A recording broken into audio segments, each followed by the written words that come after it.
That's what we call a good old-fashioned butt whooping and a massive reality check for the Arizona Cardinals. Let's discuss.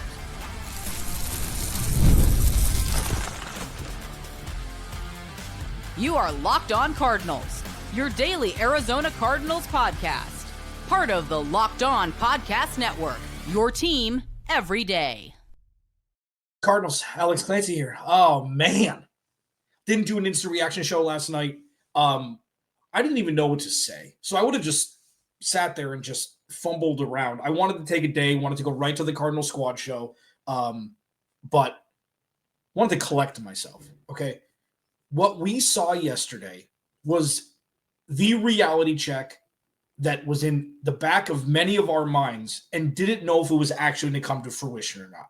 I'll break it all down. Okay, everybody take a chill pill, all right? The Cardinals are still okay, not for this season, but they're still a pretty good position. Let's just woosah for a second, okay? The good is really good. I will talk about that in the final segment. And spoiler alert, it's about Trey McBride. And then I'm going to do a couple minutes on the Jacoby Brissett versus Kyler Murray thing that happened on Twitter yesterday. I've never seen anything like it. I've never seen anything like it in this space with this team, ever.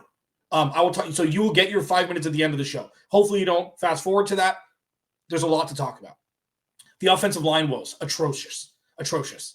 Easy for me to say, atrocious. Second segment. The reality check, above all reality checks, is the Arizona Cardinals aren't close to being even a borderline above average fringe elite team. And it was evident yesterday. Today's episode of Locked On Cardinals is brought to you by FanDuel. Right now, new customers can bet just $5, and if your bet wins, you get $300 in bonus bets to use across the app. Here's the thing. The blame pie, for me, the majority of it goes to the production of the players yesterday. Calling for a coach's head, calling for this, calling for that, while the body of work for this coaching staff hasn't been great in win-loss. You look at the functionality of this organization outside of the lines, outside of game time, has grown exponentially in a positive direction, okay? This isn't like a green ribbon thing. This is a truthful thing since the last regime, and now I got to just compare it. Since Steve Keim is gone, they have ushered in stability outside the lines. Okay, and I know it matters what happens when you play football and the games happen. They don't happen outside the lines. They happen with jerseys and football and tackles and touchdowns. I know all of that. But what has been ushered in may just be that quote-unquote bridge quarterback coaching class that needed to get the Cardinals out of the annals of hell. Maybe. What we saw yesterday was ineptitude in some stretches, namely on the offensive line. And then once that happens, once you get smacked in the face like that, where Seattle just marches down and scores Jackson Smith and Jigba, I mean, Garrett Williams tripped at the end. He may have been able to make a play on the ball, but 40-plus yard touchdown, and then whatever, the couple snaps from scrimmage for the Cardinals, and it's a scoop and score for DeMarcus Lawrence. It's like, okay, now the game plan is now out the door. So it's not play calling. You're down 14-0 before the game even starts. You're in your 2-minute drill for the rest of the game. So I will point blame at Drew Petzing as much as the next person, not as much as many people, but as much as the next person, predominantly around the 3rd and 1 and 4th and 1s. Let's just run it up the gut. But the game plan and the script that they had was urinated and lit on fire after their first possession on offense because they're already down 14-0. The semblance of the run game really isn't there. Amari Mercado had one chunk run that ballooned his stats a little bit, but this team, it wasn't so much that the coaches didn't have them prepared, okay? And this isn't me defending one thing or the other. It's me watching the game and seeing when it gets blown up like that and you're down 14-0, the game completely changes. You flip the script. I know there's 3.5, even more than 3.5 quarters left. But still, the game plan that you put together and manicured all week with the deficiencies that you've got on both sides of the ball, the defensive deficiencies were evident with Max Will Johnson and Mac Wilson out, that gets blown up too. Okay, so if you're going to quickly just fire this person, fire this person, fire this person, this is one of those times where I implore to you, don't just think on the surface level about it because they got to fire somebody. Just take a beat, okay? Take a beat. Drew Petzing wasn't playing on the offensive line that got absolutely abused yesterday.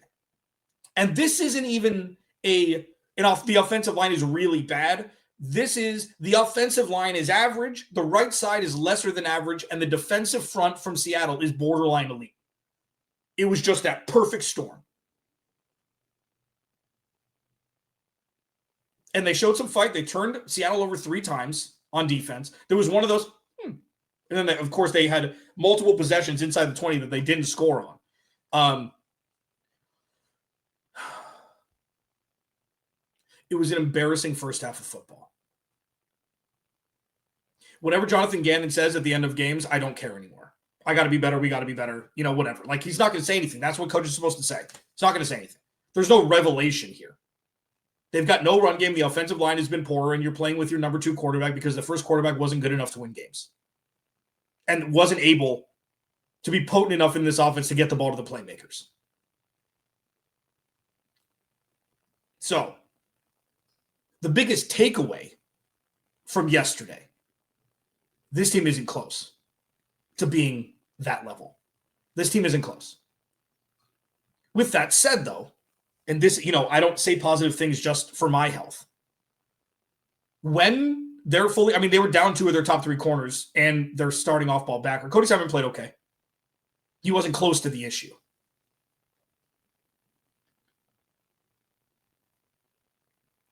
When healthy, this defense is good. Okay? Blaming this on the defense when they're already playing with their heels, play on their heels because, they're I feel like I'm making excuses, but I'm not. Like, this was just a game script nightmare all around. It's like, well, you just got to throw everything out the window. And this is the last thing that could have happened for the Cardinals yesterday if they wanted to save their season. This is the last thing.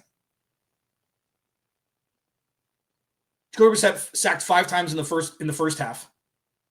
And here you go. Here's your little, because I know the comments are going to start to hit. Here's your little, come on, dude.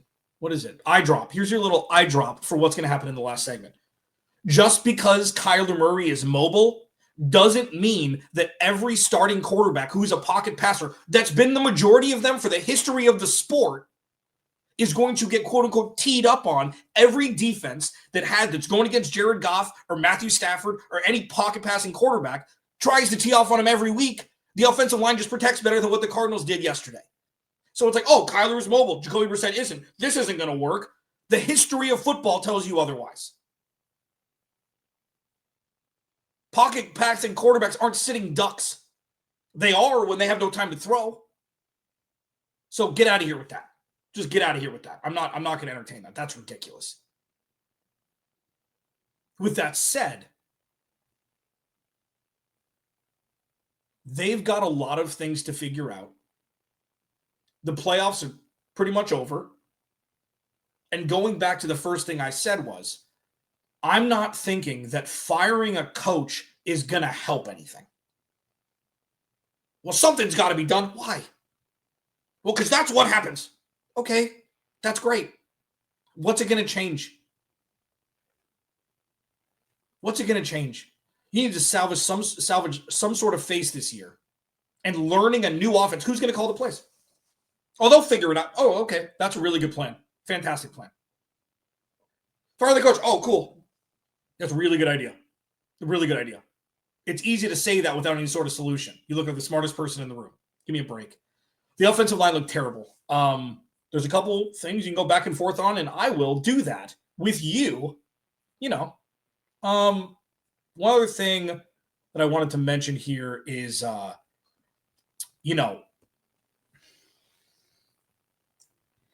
it's really, really troubling that a large portion, I'll talk about this more later in the week, a large portion of the top draft picks are now injury guys.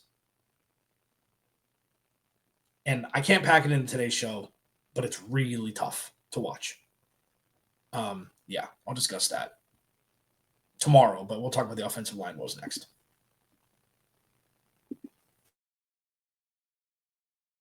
Today's show is brought to you by our friends over there at Peloton. Look, folks, it's time to break through the busiest time of the year with a brand new Peloton cross-training Tread Plus that's powered by Peloton IQ. It's Peloton's most elevated technology and equipment yet that gives you real-time guidance, and it gives you endless ways to move, whether you want to work out by yourself or if you want to work out with your favorite instructor, like my personal favorite, Alex Toussaint. He always gets me fired up to tackle the day. And the thing I like about Peloton, it helps me achieve more in less times. They have features that help you plan, stay motivated, track your progress, and Peloton IQ also provides personalized workout plans and recommendations. That's something that I use right now during the busiest time of the year covering the NFL. They plan my workouts for me based on my mood, my vibe, and also my favorite instructors. So make sure you check it out and use it, because it also helps you correct your form in real time, and it maximizes your reps. It counts your reps so that you can do it smarter, safer, and more efficient. Let yourself run, lift, flex, push, and go. Explore the new Peloton cross-training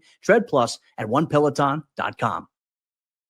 This episode of Locked On Cardinals is also brought to you by our friends at Rippling. If you're a business owner, here's the truth. SaaS promised to make work easier, but now the average company is buried by hundreds of apps that slow down your teams and simply don't work together. That's not SaaS. That's sad. Software is a disservice, and that's why you need Rippling. Rippling is a unified front for global HR, payroll, IT, and finance, all in one place. They've helped millions of businesses replace a mess of disconnected tools with one system designed to give leaders clarity, speed, and control. Everything from onboarding to payroll to IT access runs automatically and perfectly in sync. It's seriously simple to use and gives companies one source of truth for their people, data, and everything they touch. And right now, you can get 6 months free when you go to rippling.com/lockedonnfl. Learn more at rippling.com/lockedonnfl. That's rippling.com/lockedonnfl for 6 months free. Terms, conditions apply.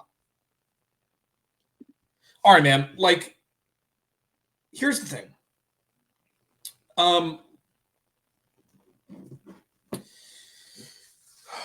It was deflating yesterday. It was eye-opening, but we were just covering our eyes with a blindfold. Like, hold on. I thought that the Cardinals, how they played against Dallas and how they played against the Packers, could go in and compete with Seattle. Like, and I don't think that was some sort of far-fetched fairy tale story. When the first scoop and score happened, this offense isn't equipped to put up 40 points or 30 points. It wasn't with Kyler Murray either, because they didn't. So when one thing happens, it's the metaphor that I use. It's like, in Arizona, you definitely know this, where you have that little crack in the lower right side of your windshield that a pebble just nailed, and then it starts to slowly open. It's like Ice Age. It starts to slowly spiderweb out. It's like that was already there, and then a boulder hit it, and it just spiderwebbed everywhere. Like, the reason why you kind of have to give Drew Petzing a pass yesterday is, aside from the short yardage stuff, you have to throw out the game plan. So the reality check, the rude awakening from yesterday is this team couldn't have one thing go wrong if they wanted to make a push this year. Okay. Marv looked pretty good. Listen, 3 catches on 12 targets, I think. A lot of them were just 50-50 balls, not poorly thrown, like forced in. Marv did have 2 drops. But there was that, and then Trey McBride, we'll talk about in the final segment, he's just elite. He's just elite. The offensive line woes are going to be the Achilles heel for this team for the rest of the year. The problem is there is no recipe to change it. So I talked to Jamil Douglas, who's Cardinal Squad Show co-host of ours, who does a great job, played O-line for multiple teams in the NFL over about 7-year career. I asked him this, and full disclosure, I text him like, hey man, I'm gonna ask you something awkward on the show. I don't want to tell you what it is, but I want to get your actual visceral reaction. And I asked him, how can offensive linemen continue when they know they're outmatched? when they know they're not as good as the defensive line on the other side. And you've got to play 50-plus snaps. He just laughed. He's like, you mentally just got to stay prepared and hope you can block for long enough to allow the quarterback to get the ball off. Like, the Cardinals ran 73 plays yesterday. 73. That's insane. And Jacoby Brissett threw the ball 44 times. Okay? And so his dropbacks, at least 5 more, because he got sacked 5 times. So it's like the offense, the best recipe for bad pass pro is running the ball, and the Cardinals' first and second best running backs are out. So this is a purgatory of, well, you got to do this thing, but the offensive line isn't built well enough to be able to do that thing. So, with that said, I will not take the victory lap because it's not going to serve any purpose. The Arizona Cardinals need to draft the best right tackle in football in the draft next year. They need to sign the best left guard on the market. Dump money into the offensive line. Do what Chicago did. Even though Chicago's offensive line, they're getting a lot better. Caleb Williams still running for his life. They need to address that first and foremost. I don't want to hear receiver. I don't want to hear quarterback in the first round. If anybody who agrees with me has friends who don't, show them that game. Be like, hey, just watch this. You tell me. I don't care how good the Seattle's pass rush is. Dallas's pass rush got home 5 times. With Dante Fowler and Jadeveon Clowney are like a combined 100 years old. This just shows how much worse it is with an elite pass rush. And they didn't give up any sacks in the second half. Those guys were they took an Ambien and they're just chilling through 30 minutes of football because they're up 35-7. It's a problem. I said, and let me clarify to my past self. I thought that this offensive line was going to be good enough to withstand the 2025 season. Okay. Bringing Will Hernandez back. I told you Isaiah Adams wasn't going to work. I said Evan Brown probably isn't the guy.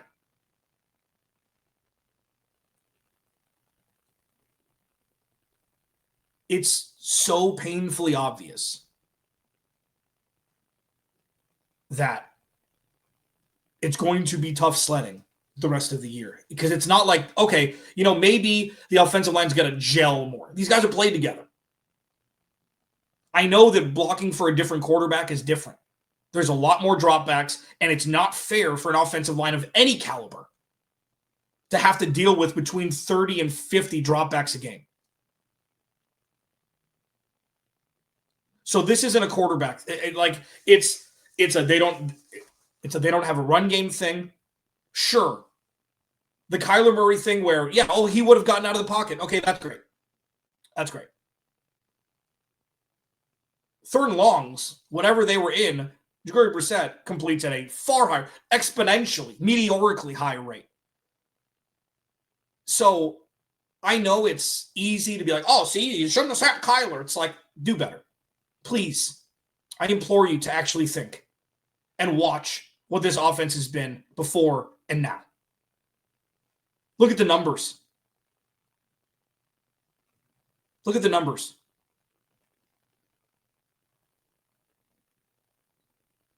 The grim reality is, and there's not really a positive spin here,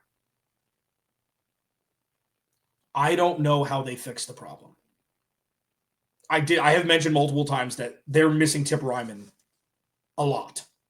He would be in seemingly on every third down right next to Jonah Williams. And he's not a guy who chips. He's a guy who can actually block backers and block if they bring DBs. Like, he's a guy who can do that. And he's not here. I'm exhausted. I'm like 2027 exhausted, week 10 of this year. I don't know, man. I don't even know where to start. This is why I didn't do one last night. It's like, I didn't want to put you through my brain just like short-circuiting because I can't believe how bad it looked yesterday. Well, I told you. No, you didn't. Come on. Let's be better. Let's be better. It was unforgivably bad in the grand schemes of this season. But there was some really good. And I can't even do a full segment on it because it was only one person. It was Trey McBride. I'll talk about it next, man.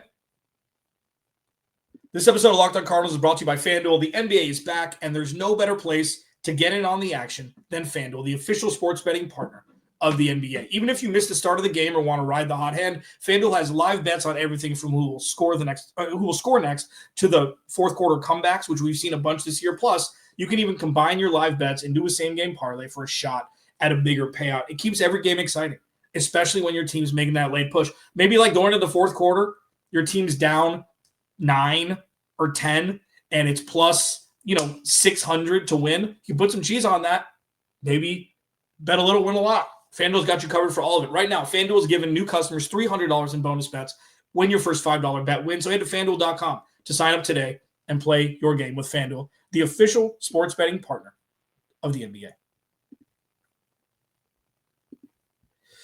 Trey McBride. Thank you, Stevie baby. The last parting gift. Total mistake to draft him. Really happy he did. Yeah, he's the next one. The writing was on the wall. We saw it step up last year, and now he's there. He's there. And he's under contract for a long time, which is great. Marv was under contract for a long time, which is great. Like, I don't know, and I'll talk about Marv tomorrow. We've got so much. I could do 2 hours today. Truly, I could do 2 hours. I could probably do a 4-hour when I was doing 4-hour shows. I could probably do a 4-hour show today.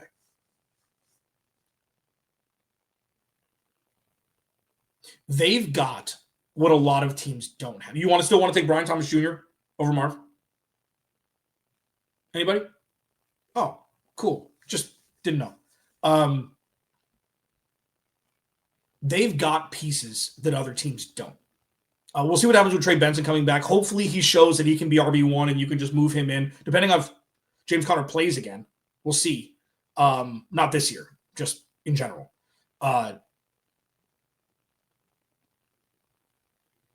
Trey McBride is that transcendent talent that there are only very few of.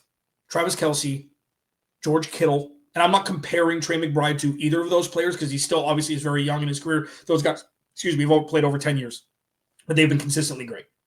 I'm not saying Trey McBride's going to be a Hall of Famer. Like, we're so far, so excellently good. So you now have a guy who's always open. Haven't had that since Fitz. Always open, which is great. Got that. The rest is just kind of, I said on the Cardinals Squad Show, the only thing you can trust about this organization right now is Trey McBride, which is a trip. And that's not necessarily fair about the defense because they've been unhealthy all year, which isn't great also. I'll do the injury stuff tomorrow.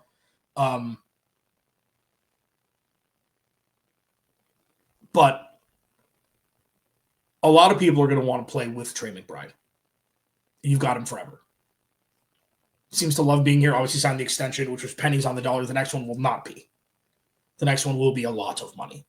But he was great. 9 for over 120, and it's what it's going to be every week. And that's great that he's finally getting the touches that the Cardinals need him to get to stay relevant in games. I know they got blown out yesterday, but he wasn't the reason why. On to the Kyler thing. I'm going to do like 3 minutes on this, and then I'm not talking about it again. Maybe not again. I'm not going to clamp it, but I haven't seen this. Like, the Kyler Murray truthers are just, and listen, for those that have been under a rock and watching this show, I was on the Kyler Murray side of the aisle for 6 seasons and 5 games. So don't look at me like that I haven't been and that I don't see the special in him. I have forever and I've gotten burned. I see the special. I know what a good person he is. I know that people like him, and I know that what he does on a football field when at the top of his game, very few can do. I know all of that. It took me 2 games against very good defenses to see this offense runs better with Jacoby Brissett. Well, he can get out of the pocket. Okay, cool. Who was quarterback against Tennessee? What about Carolina? What about Seattle? That was another one of my favorites. Well, the Cardinals were closer in Seattle with Kyler Murray. They took 3.5 quarters off, man. The only reason it was close was because the offense put out the worst performance maybe in the history of Kyler Murray's tenure. Let's not be so quick to forget. You guys are better than that, man. Like, I don't push narratives. I look at what I see, and it's like, hey, look, this offense is better with Jacoby Brissett. That's not an indictment directly on Kyler Murray. It's a positive towards Jacoby Brissett. Kyler Murray had chances to be 5-0, and they won 2 games. And then he got hurt for an extended period of time again. I was on the side of Kyler Murray, and I still am, and I hope he does well wherever he goes. Unless he chooses to play baseball or something. Who the hell knows? I'm just kidding. I have no idea if that's going to happen or not. But you have to put the best quarterback for the offense and the team out there, and it's Jacoby Brissett. Well, he's a sitting duck. Block for him. Well, Kyler Murray could get out of the pocket. How often does Kyler Murray complete second or third and longs instead of just throwing the ball away or running for 5 yards and jumping out of bounds?